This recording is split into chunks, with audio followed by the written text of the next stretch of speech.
구원해준 나의 천사 나의 세상 난 이상 고양이 널 만나러 Okay, so I'm gonna give a voiceover for this whole story starting now. I know some of you might prefer watching it with just the music, so feel free to mute if my voice becomes the background noise. But since I'll be yapping it throughout, let me know, do you like having this little session with me, or should I just jump straight into the story next time? Let me know, okay? How long is now? Ryan asked, her voice soft and winded as she climbed the incline. The earth beneath her boots shifted with each step. Her throat was parched, lungs aching, and somewhere behind her words was the unspoken hope for mercy. Can we rest for a while? She asked again, gentler this time. He turned to her, nodded once. That was enough. She dropped her bag by a boulder, sank onto it, and reached for her water bottle with trembling hands and a grateful breath. A shimmering stream curved gently through the trees, its melody whispering secrets to the stones. Payan approached, crouched by its edge, and dipped her bottle into the glassy current. She thought of Jungkook. He had need water too. Turning, she found him close, too close. Fill it up, she said with a small smile, offering the bottle like a truce. Without waiting, she walked to a patch of grass kissed by sunlight and lowered herself down. The ground was cool, soothing. Moments later, Jungkook sat beside her, silent but near.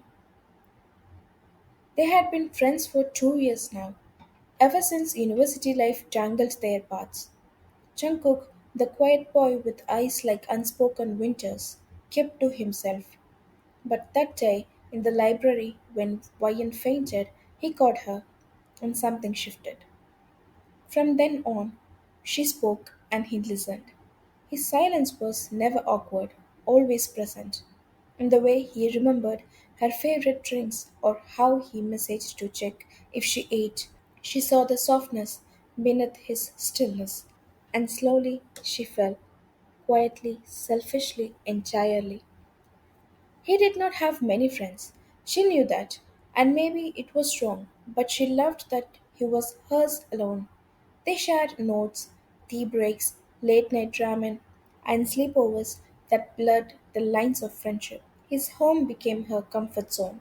Her family adored him. When their exams ended, Wayan planned a trip, just the two of them, far from the noise of the world, a quiet place in the hills where the clouds could carry her confession safely. But fear tugged at her. What if things change forever after? So she wrote the letter, old school, ink stained with every beat of her heart, a confession tucked into folded paper. She would hand it to him during the trip. He could reply the same way, safely, without pressure, even without words, if he chose silence. Once the calm settled over them like a soft blanket, Jungkook rose first, brushing the dust from his pants. Wayan stood too, stretching slightly. Shall we go? He asked, glancing back at her. Yep, she smiled, and together they walked towards the hillside.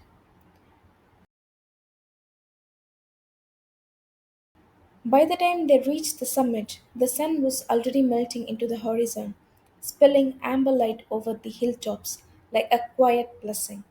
The wind whispered through the tall grass, and Wayan stood there breathless, eyes reflecting the sky. Wow, she breathed, as if nature had just answered something wordless inside her.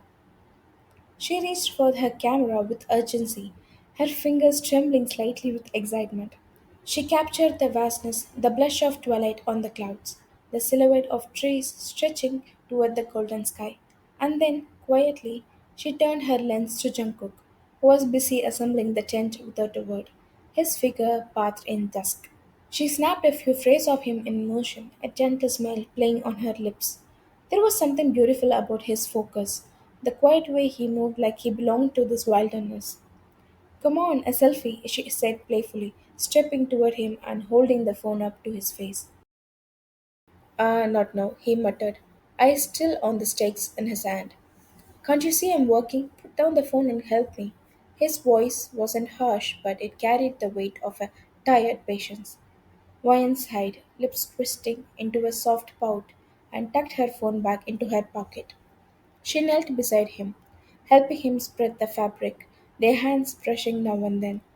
No words were exchanged, but the silence between them was comfortable, filled with the sound of the wind, their quiet breaths, and the rustling of fabric.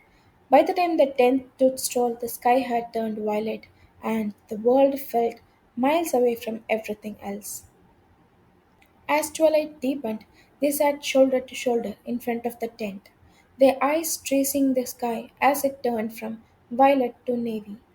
Stars blinked awake, one by one, and the wind carried the scent of pine and river. Vian pulled her knees to her chest, a quiet smile resting on her lips.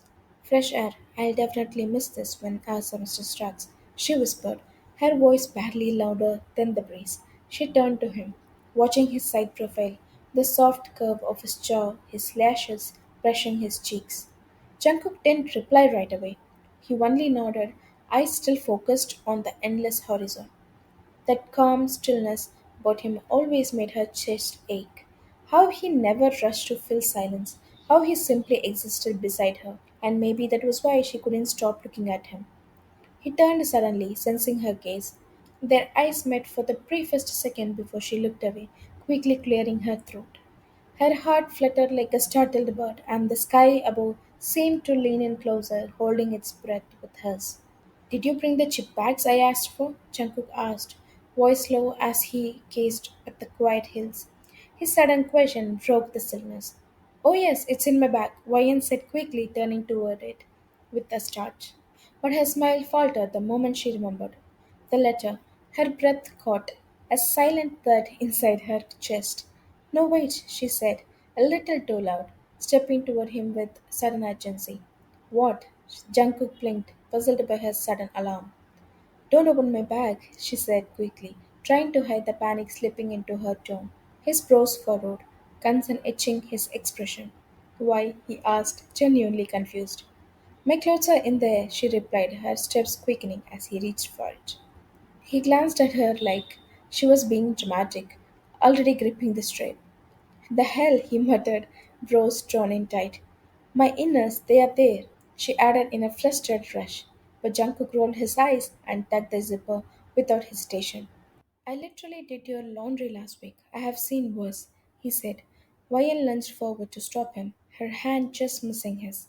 I have cocaine, she blurted, desperate now. Jungkook's hand froze mid-sip, his head jerking toward her in disbelief. What? Since when are you? His voice cracked, stunned, but instinct took over. He yanked the bag open before she could stop him. Jungkook, she gasped, rushing forward, heart pounding in her throat, but he was already digging through the bag. Jungkook pulled the chip bag out of her backpack, setting it aside carelessly. But his hands didn't stop there. They rummaged deeper through clothes, skincare bottles, soft folds of fabric. His big eyes scanned urgently, still searching for the non existent cocaine. His fingers brushed against something else, a colorful piece of paper. Curious but distracted, he pulled it out briefly, barely glancing at it before tossing it aside. His search continued. Ryan, watching with a stiff chest, felt a rush of relief. He was still digging, but her tension eased. The letter had been discarded, crumbled near his feet. Her face relaxed for just a second until Jungkook passed. His gaze dropped back to the paper, brows slowly pulling together as something clicked. He leaned down and picked it up again. Her face was printed on the page, her handwriting unmistakable. No, no, Bayan breathed, stepping forward with dread rising like a wave. Jungkook stood, holding the folded paper up and away from her reach. Jungkook, please give it to me, she said, voice low and pleading. But he only shook his head with suspicion. I want to know what kind of business you are into now, he said, completely unaware of the storm racing inside her. Before she could stop him, he unfolded the paper with defiance. Don't, she cried, leaping forward, but it was too late. The letter was already open. His eyes scanned the page. His expression faded as realization gripped him like a vice. Wayan panicked. She jumped again, arms flailing toward the letter. She grabbed onto him, climbing him like a koala, desperate to block his view. But his gaze stayed fixed. His mouth parted slightly, his eyes wide, frozen in the middle of reading. Her confession, the one she had carefully written in the safety of ink and quiet hope, now burned in his hands. The silence between them thickened, fragile like glass, and she clung to him, barely breathing, wishing she could disappear into the wind. Jungkook's expression remained unreadable for a bit. Then suddenly he burst into laughter. It wasn't a chuckle, but a full bodied laugh that echoed across the hillside like something buried inside him had finally broken free. Ryan blinked, stunned. This wasn't the reaction she expected. She stood on her feet, brushing dust from her palms, heart still pounding. Are you living the 1900s or something? He asked, still laughing, holding the letter lightly between two fingers like it was some ancient artifact. Seriously? Why? Wayan asked, her voice small, her confusion raw. She had braced herself for silence, for awkwardness, maybe even rejection. But this mockery, this wasn't what she wrote it for. This wasn't the version of him she imagined would read it.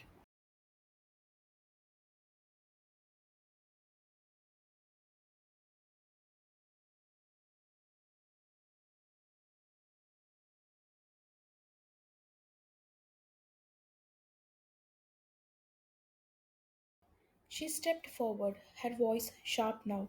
And why do you care? Give it back. Her fingers reached out, snatching the letter from his grip. She held it tight, crumpling the edges against her palm like she could protect it from his laughter. But he wasn't done.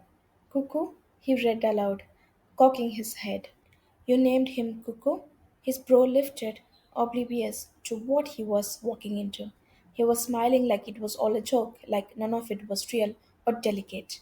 Ryan's heart cracked in quiet, painful ways. It is my choice, she said, voice cold, steady. Why do you care? Her grip tightened on the letter. She could feel its creases digging into her skin, every fold now a scar of humiliation. Jungkook scoffed and turned away, reaching for the chip bag. Well, I hope he accepts you then, after reading that dramatic little letter of yours. He muttered, mouth full, not looking at her. He sat back down, still chewing, like nothing had happened. She sat behind him in silence, eyes returning to the view, but it wasn't the same anymore. Everything looked blurry now, the soft sunset turning hazy. Her throat ached, tears quietly gathering. Her letter wasn't supposed to end like this. Seriously, who is this loser? Jungkook asked suddenly, turning to her with a teasing smirk. His voice held no malice, but something inside her cracked open. It wasn't funny anymore, not when her heart had been in the paper. She turned to him, eyes glistening. So he's a loser now, just because I like him? Her voice didn't shake, but the tears in her eyes did all the speaking. His smile dropped. The shift in her tone hit him hard.